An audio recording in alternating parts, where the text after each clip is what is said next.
सतगुरु रामपाल जी भगवान का कलयुगी परिवार, उनके बेटा बेटी, भाई बंधु, रिश्तेदार, जवाई, आपके नामदान संचालक, आपके कोऑर्डिनेटर, ये सब के सब लोग काल भगवान की नौकरी कर रहे हैं। अपने धार्मिक धंधे को आगे बढ़ाने के लिए, अपने स्वार्थों को आगे रख के ये लोग चल रहे हैं। आप लोग इनको फ्री के मजदूर मिले हुए हैं, ये पुस्तकें बांटने के लिए। ये टीवी चैनलों पे इन्होंने जो सत्संग चला रखे हैं ना, ये कोई दुनिया को ज्ञान समझाने के लिए नहीं है। अगर इनको खुद को ज्ञान होता तो बरवाला कांड ही नहीं होता। अगर इनको खुद को ज्ञान होता तो पुण्यात्माओं ये घटिया राजनीति गुरुदेव के जेल जाने के बाद नहीं करते। ये गुंडों की सीबीआई जांच का समर्थन भक्तों से नहीं करवाते। ये भक्तों का रक्तदान और खून वगैरह दान करवा के मोटे पैसों पे प्राइवेट हॉस्पिटलों को नहीं बेचते। ये अपने धार्मिक धंधे को इतना महत्व नहीं देते।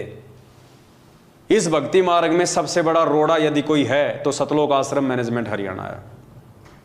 कुछ भाई बहन अपनी अल्प बुद्धि के चलते ये कह देते हैं कि सतलोक आश्रम मैनेजमेंट हरियाणा ने तो इतने भगत जोड़ दिए, तुमने क्या कर लिया? मैनेजमेंट ने 5 लाख भगत जोड़ दिए बरवाला कांड के बाद। पुण्यात्माओं, इन्होंने जोड़े नहीं, इन्होंने तो तोड़ दिए। जोड़े तो भगवान ने थे भगत ज्ञान दे दे के 27 साल से। इन्होंने तो 2014 में बरवाला कांड करके भक्तों को परमात्मा से तोड़ दिया, दूर कर दिया। और आज लगातार 7.5 साल से भगत समाज से उल्टे कुक्रम करवा करवा के उनको तोड़ते ही जा रहे हैं।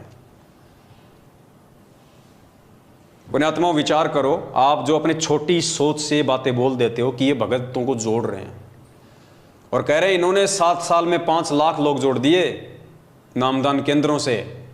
पुण्यात्माओं, विचार करो, 7 साल में सतलोक आश्रम मैनेजमेंट हरियाणा ने एडी से चोटी का जोर लगा के हम मान लेते हैं 5 लाख लोग जोड़ दिए, 10 लाख जोड़ दिए। 7 साल में 10 लाख। हिंदुस्तान की जनसंख्या 140 करोड़ और ये 7 साल में जोड़ रहे हैं 10 लाख। इनके हिसाब से तो पुण्यात्माओं 700 साल में भी पूरा हिंदुस्तान नहीं जुड़ेगा। अकेला हिंदुस्तान ही इनके हिसाब से 700 साल में नहीं जुड़ने वाला। और परमात्मा ने जोड़ना थोड़े से समय में पूरी दुनिया को। तो पुण्यात्माओं, परमात्मा का मिशन इनके अनुसार चलेगा या परमात्मा के अनुसार चलेगा? ये लोग जोड़ नहीं रहे, ये तोड़ रहे हैं। अरे भगत तो परमात्मा ने बनाए थे, इन्होंने तो बिगाड़ दिया। गुरुदेव ने सत्संग में कहानी बताई। एक साधु था, पहले लोग ऐसे ही पैदल यात्रा किया करते थे। तो एक साधु लेके अपने हाथ में कमंडल और किसी दूसरे स्थान को जा रहा था। रास्ता काफी लंबा था। जंगल में उन्होंने देखा एक झोपड़ी सी बनी हुई है। साधु ने सोचा हो सकता है कोई परिवार रहता होगा, थोड़ा जलपान कर लेते हैं, 1-2 घंटा आराम कर लेते हैं, फिर आगे की यात्रा करेंगे। ये सोचकर साधु वहां चला गया। वहां जाके देखा तो वहां पे 3-4 युवा लड़के बैठे हुए थे। तो युवा लड़कों ने कहा कि आओ महाराज, आओ आओ, बैठो बैठो बैठो बैठो। तो साधु ने कहा कि भाई तुम अकेले यहाँ पे क्या कर रहे हो जंगल में? उन्होंने कहा जी हम लोग मुर्गा बना रहे हैं, मुर्गा बना रहे हैं, मुर्गा। अब साधु बेचारा भोला भाला, मांस मिट्टी से दूर था। अब उसने सोचा है भाई हमने तो सुना है कि मुर्गा तो भगवान बनाता है, ये पशु पक्षी जानवर ये योनियां तो परमात्मा बनाता है। साधु ने कहा कि साधु ने मन ही मन में सोचा कि मैंने तो सुना है कि भगवान बनाता है मुर्गा, और ये कह रहे हैं कि हम मुर्गा बना रहे हैं, तो चलो देखेंगे आज ये कैसा क्या मुर्गा बनाते हैं। तो साधु वो चमत्कार देखने के लिए वहां रुक गया। 10, 15, 20 मिनट बाद में वो लड़के एक थाली के अंदर मुर्गा डाल के लेके आए, बोटी बोटी। बोला लो महाराज, मुर्गा बन के तैयार है। तो महाराज ने सर पे 3 थप्पी मारी और कहा रे नालायको, अरे तुमने बनाया कहां, तुमने तो बिगाड़ दिया। अरे ये मुर्गा तो भगवान ने बनाया था, नालायको तुमने तो उस भगवान के बनाए गए मुर्गे को बिगाड़ दिया। साधु वहां से चल दिया। पुण्यात्मा, वो साधु तो समझदार था इसलिए वहां से चल दिया। मैं कहता हूं अगर आज की संगत अगर वहां होती तो मुर्गे की बोटी बोटी खा जाती, नहीं छोड़ती, और कहती बहुत शानदार बनाया, गजब बनाया। तो पुण्यात्माओं, उस मुर्गे की तरह इस नालायक सतलोक आश्रम मैनेजमेंट हरियाणा ने, गुरुदेव के परिवार वालों ने संगत को बिगाड़ दिया। बनाया तो भगवान ने था। अरे भगत तो भगवान ने बनाए थे 2014 से पहले। 27 साल की मेहनत से, ज्ञान दे दे के, मर्यादा में रख रख के, 5 यज्ञ आश्रम में बुला के, करवा के भगत तो भगवान ने बनाए थे। नालायकों, तुमने तो उस मुर्गे की तरह भगतों को बिगाड़ दिया। आज ये राजनीति करवा के, आरक्षणों में बैठा के इन भक्तों का ज्योति पाठ और दान का पैसा हरियाणा के जाट आरक्षण में लुटा के, आनंदपाल सिंह जैसे गैंगस्टर की सीबीआई जांच में लगा के, नालायकों, तुमने तो भगवान के बनाए गए भक्तों को बिगाड़ दिया उस मुर्गे की तरह।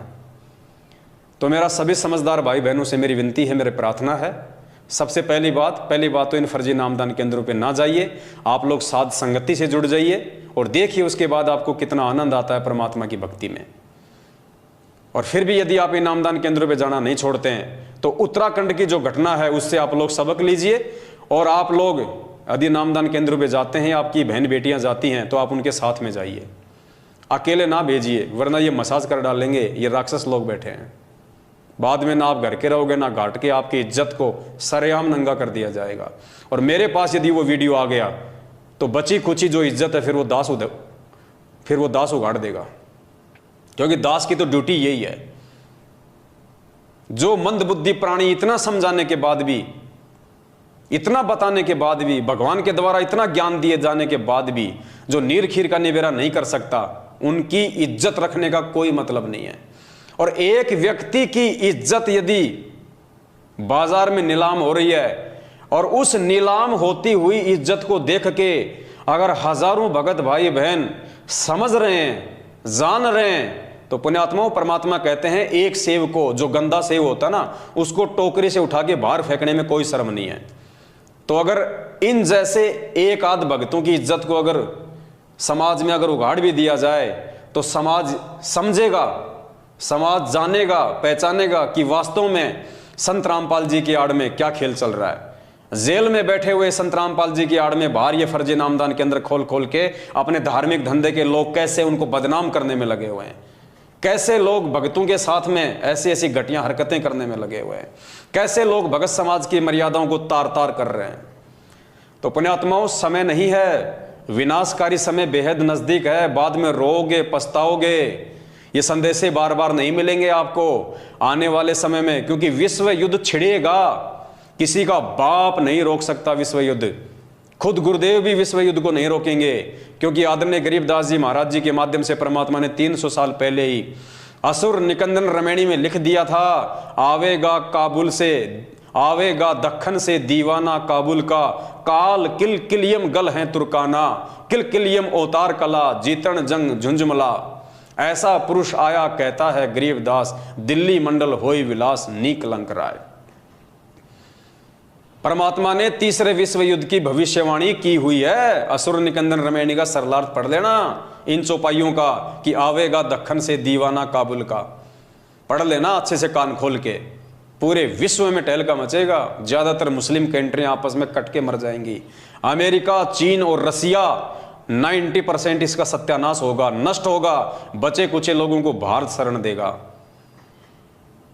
और ये सतगुरु रामपाल जी भगवान उस समय आएगा जब पूरी दुनिया में तहस नहस मच जाएगा, तहस नहस मच जाएगा। पूरे हिंदुस्तान में आर्मी शासन लागू होगा, मिलिट्री शासन लागू हो जाएगा, इमरजेंसी लग जाएगी जो सन 1984 में पंजाब में लगी थी। भयंकर स्थिति होगी, दाने दाने को लोग तरस जाएंगे, दाने दाने को। गंदी नाली में अगर कोई टुकड़ा पड़ा होगा रोटी का, अपनी जान बचाएंगे, कुत्ते की तरह उठा के खाएंगे। परमात्मा ने 1720 में जब गरीबदास जी महाराज जी आए थे, उस समय वहां पे दुर्भिक्ष पड़ा था, अकाल। और गरीबदास जी महाराज जी ने अपनी वाणी में कहा कि उस समय दिल्ली के राजाओं के क्या हाल हो गए थे। 1720 की बात है, ज्यादा लंबा इतिहास नहीं है। परमात्मा कहते हैं, शहजादे मांगत फिरें वो दिल्ली के उमराव। वो शहजादे, राजाओं के लड़के जिनको शहजादा कहा जाता है, दिल्ली के बादशाहों की औलाद, कहते हैं शहजादे मांगत फिरे वो दिल्ली के उमराव। एक एक रोटी मांगते फिरते थे वो राजाओं के लड़के, राजकुमार, शहजादे। तो गरीबदास जी ने अपनी वाणी में लिखा है, शहजादे मांगत फिरे दिल्ली के उमराव, और जिन रोटी पाई नहीं जो खाते थे नान पुलाव। जो कभी नान पुलाव खाते थे ना, जो पनीर की सब्जियां खाते थे, परमात्मा कहते हैं उस 1720 के अकाल में अनाज की इतनी शॉर्टेज आ गई, वो दिल्ली के बादशाह भी रोटी का टुकड़ा टुकड़ा मांगते थे। और उसके बाद में सन 1877 में भारत देश में जो अकाल पड़ा, अंग्रेजों ने सारा का सारा अनाज अपने देश में ले लिया, भारत में भयंकर अकाल पड़ा। 1877 में जो कंकाल देखते हैं ना, हम हॉस्पिटल में डॉक्टर लोग रखते हैं नमूने के तौर पे कंकाल, वो स्थिति हो गई थी हमारे देश की। 34-35 करोड़ की जनसंख्या थी टोटल 1877 में, जिसमें से 5 करोड़ लोग भूखमरी के शिकार हुए थे, अकाल मौत मरे थे 5 करोड़ लोग, पेड़ की छाल तक खा गए थे उखाड़ के। और एक परिवार का मुखिया पूरी रात अपने परिवार का पहरा दिया करता था कि कहीं मेरे परिवार वाले मेंबर को उठा के कोई खा ना जाए।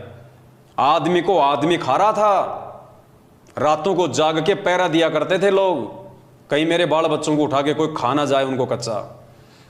पुण्यात्मा, वो समय आएगा तभी ये दुनिया संत रामपाल जी को परमात्मा मानेगी, वरना ऐसे जेल में बैठे हुए और देशद्रोह का मुकदमा लगे हुए संत रामपाल जी को कोई परमात्मा नहीं मानेगा। ये परमात्मा दुनिया को बंदर दिखाएगा। लेकिन सबसे विचारणीय विषय ये होगा कि उस समय उन मंदबुद्धि और बेबुद्धि भक्तों का क्या होगा जो आज साध संगति से ना जुड़ के अपनी मर्यादा तोड़ के परमात्मा से दूर होते जा रहे हैं। आप लोगों का क्या होगा उस समय। पुण्यात्माओं, ये बातें तुम्हें मजाक लग रही होंगी, ये मजाक नहीं है। 27 साल से भगवान चिल्ला चिल्ला के जेल में जाके बैठ गया, किसी ने नहीं सुनी। दुनिया के तो छोड़ो, आज खुद 90% उनके भगत उनकी बातों को भी यकीन नहीं कर रहे। आज उनके भगत उनको परमात्मा नहीं मान रहे, उनकी शिक्षाओं पे नहीं चल रहे। 27 साल से भगवान ने जो निर्मल ज्ञान दिया उसके विपरीत चल के अपने गुरु जी की धज्जियां उड़ा रहे हैं, उनके आदेशों की धज्जियां उड़ा रहे हैं। पिछले 7.5 साल से हम सत्सेवक भाई बहन चिल्ला चिल्ला के समझा रहे हैं कि मान जाओ मान जाओ। इस धरती पे यदि काल उतरा हुआ है तो सतलोक आश्रम मैनेजमेंट हरियाणा के रूप में उतरा हुआ है। और काल को दुनिया की चिंता नहीं है, काल को सबसे ज्यादा चिंता आप भक्तों की है कि कैसे इन भक्तों को जाल में फंसाया जाए। क्योंकि काल की हद से केवल हम भगत बाहर निकल रहे हैं। यदि काल के हद से बाहर निकलने का कोई प्रयास कर रहा है 21 ब्रह्मांड से, तो हम भगत कर रहे हैं, तो वो सबसे पहले हम भक्तों को काबू में करेगा। और उसका काबू करने का एक ही तरीका है, मर्यादा तोड़वाना। क्योंकि गुरु जी का वचन है, गरीबदास जी महाराज जी ने अपनी वाणी में लिखा है कि मुझे परमात्मा ने दुखी होते हुए कहा था कि गरीबदास, मैं समर्थ हूं, मैं परमात्मा हूं, अनंत कोटि ब्रह्मांड का स्वामी हूं, लेकिन भाई मैं क्या करूं, मेरी आंखों के सामने मेरे बच्चे मरते, मुझे बड़ा दुख होता है, मैं क्या करूं। तो गरीबदास जी महाराज जी ने परमात्मा की उस वाणी को अपने शब्दों में लिखा।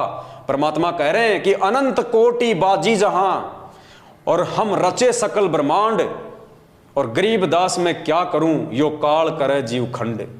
कि गरीबदास उस समय मैं भी मजबूर हो जाता हूं, मैं समर्थ परमात्मा भी असमर्थ हो जाता हूं, जब ये काल मेरी आत्माओं को मर्यादा तोड़वा कर मुझसे दूर कर देता है। और मेरा और इस काल का एक एग्रीमेंट हो रखा है कि जब तक हंसा हमरी आना, काल लगे ना तेरा बाणा। जब तक मेरा भगत मेरी मर्यादा में रहेगा, काल तेरा कोई भी अटक, तेरा कोई भी दाव उस पर नहीं लग सकता। लेकिन जिस दिन मेरे भगत की मर्यादा टूटी, उसी दिन से वो मुझसे ऑटोमेटिक दूर हो जाएगा, फिर उसके ऊपर तेरा पहरा होगा। तो पुण्यात्माओं, आज वो काल भगवान जिसने खुद परमात्मा को वचन दिया था कि परमात्मा तीनों युगों में जीव थोड़े ले जाना, और जब वो कलयुग आवे तो जितने मर्जी जीव ले जाना। तो पुण्यात्माओं, आज ये कलयुग है, बिचली पीढ़ी। काल ने खुद वचन दे रखा भगवान को, तो काल चादर ओढ़ के नहीं सो रहा। 1000 कला का स्वामी है, 1000 मुंह खोल के बैठा है संगत को खाने के लिए, और आए दिन संत रामपाल जी की संगत को अपना निवाला बना रहा है। सबसे ज्यादा संगत अगर आज किसी संत की मर रही है तो ये सोचने का विषय, ये शर्म की बात है कि संत रामपाल जी भगवान की मर रही है, जबकि मरनी चाहिए थी नकलियों की, लेकिन मर रही है उस असली संत की। क्यों? मर्यादा टूटने के चलते। मर्यादा कौन तोड़वा रहा है? संत रामपाल जी भगवान का कलयुगी परिवार, उनके बेटा बेटी भाई बंधु रिश्तेदार, ये कोऑर्डिनेटर, ये नामदान संचालक, ये पीले पर्चे निकाल निकाल के, फर्जी लेटर निकाल निकाल के, नकली ऑडियो निकलवा निकलवा के। भाई ये कलयुग है, मशीनरी युग।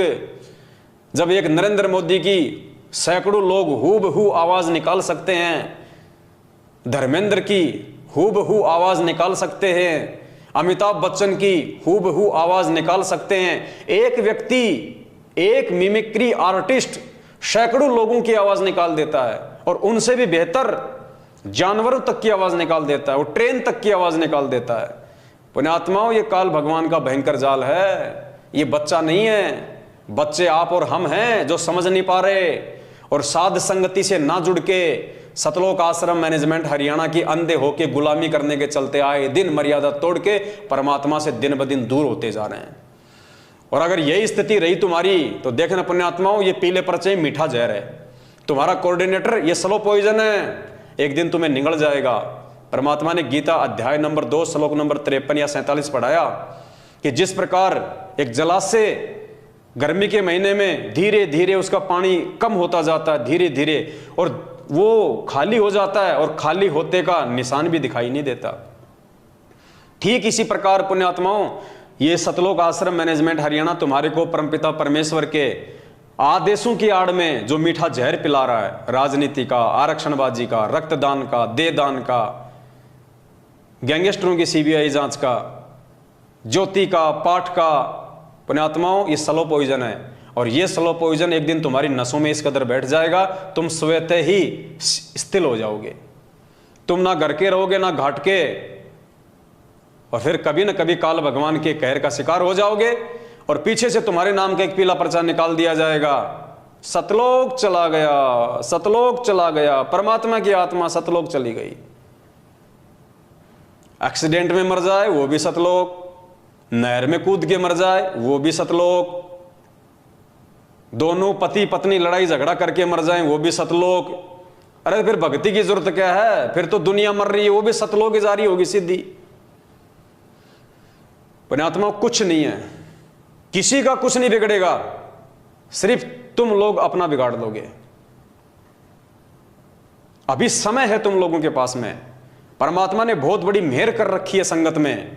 जो अच्छी आत्मा है उनके लिए परमात्मा ने एक ऑप्शन दे रखा है साध संगति का। देखो ये काल भगवान का कितना भयंकर तांडव है।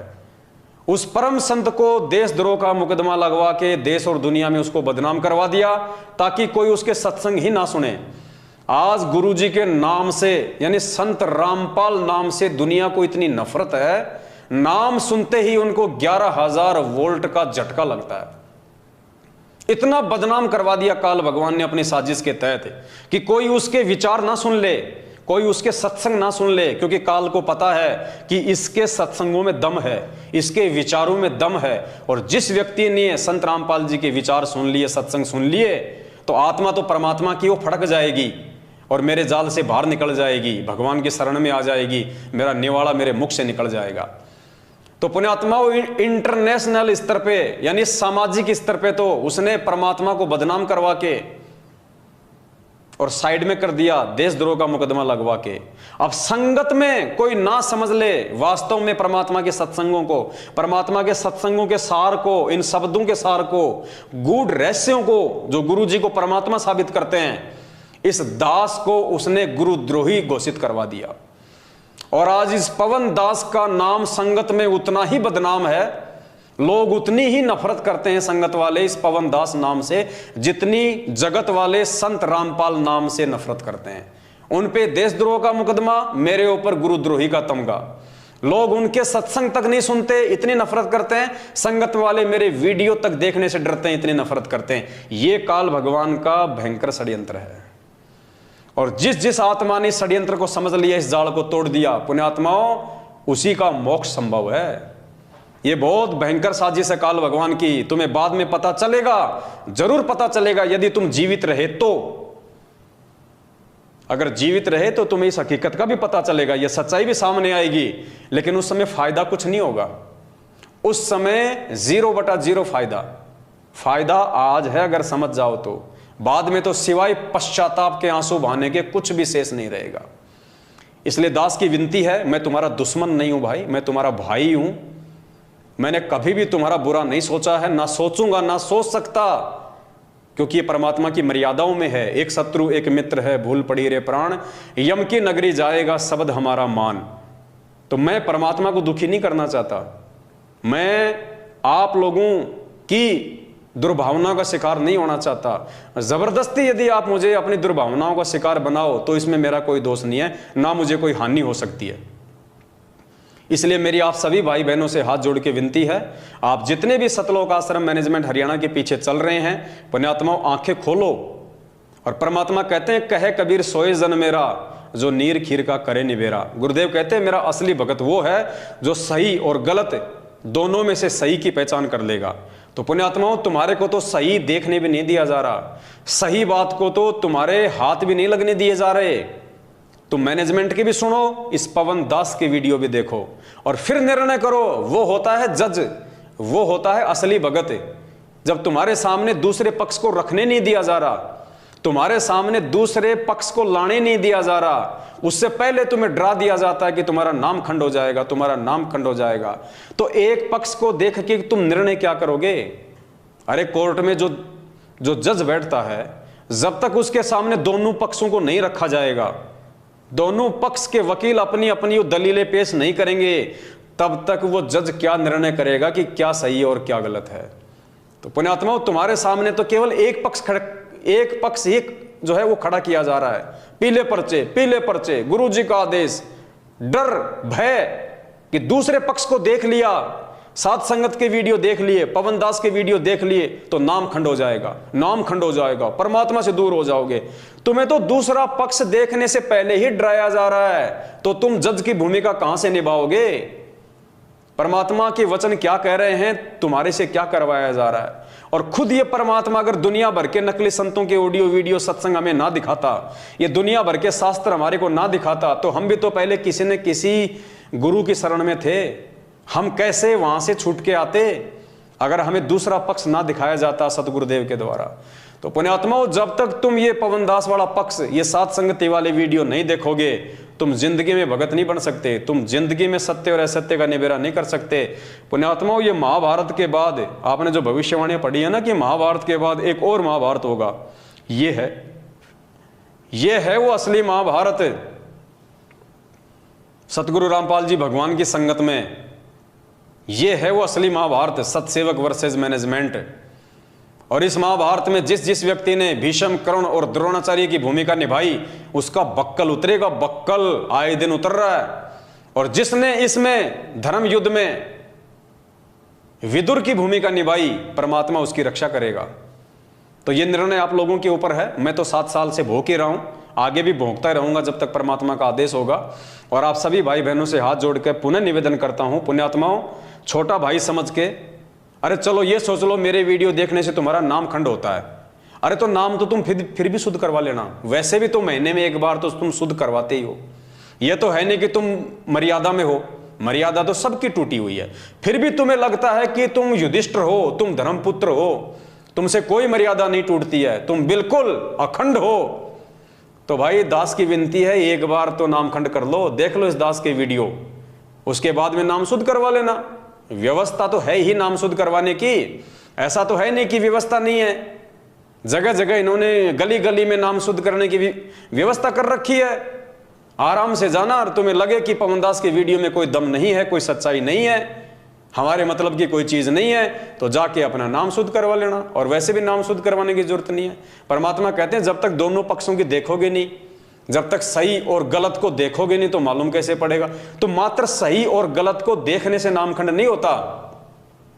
सही और गलत को देखने के बाद में यदि आप सही को छोड़ के और आप गलत का साथ दोगे, तब आपकी मर्यादा खंड होगी। तो वो निर्णय तो फिर आप स्वयं कर लेना कि कौन सही और कौन गलत है।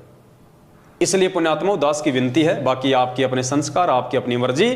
तुम कुएं में पड़ोगे तो मैं जबरदस्ती नहीं कर सकता भाई, तुम जहर खाओगे तो तुम मरोगे। दूध पीने वाला पवन दास नहीं मर सकता, अमृत पीने वाले मेरे भाई बहन नहीं मर सकते, जो जहर पिएगा वो मरेगा। तो भाई निर्णय कर लेना, समय ज्यादा नहीं है। तुम लोग मैनेजमेंट के साथ मिलकर जहर पी रहे हो या साध संगतियों में आके अमृत पान कर रहे हो। बस दास की इतनी सी विनती है। बाकी आप सभी लोग समझदार हैं, ये कलयुग की बिचली पीढ़ी है, गोबर कोई नहीं खाता, सब लोग अनाज खाते हैं, इतनी बुद्धि सब रखते हैं। फिर भी बीच बीच में समझाने की आवश्यकता जहां पड़ेगी दास समझाता रहेगा। बस आज के लिए इतना, फिर परमात्मा दया करेंगे, फिर आप सभी भाई बहनों के सामने एक नई जानकारी, एक नया वीडियो लेके आएंगे। तब तक के लिए दास को दीजिए आज्ञा बंदी छोड़। सतगुरु रामपाल जी भगवान की जय हो। सत साहिब।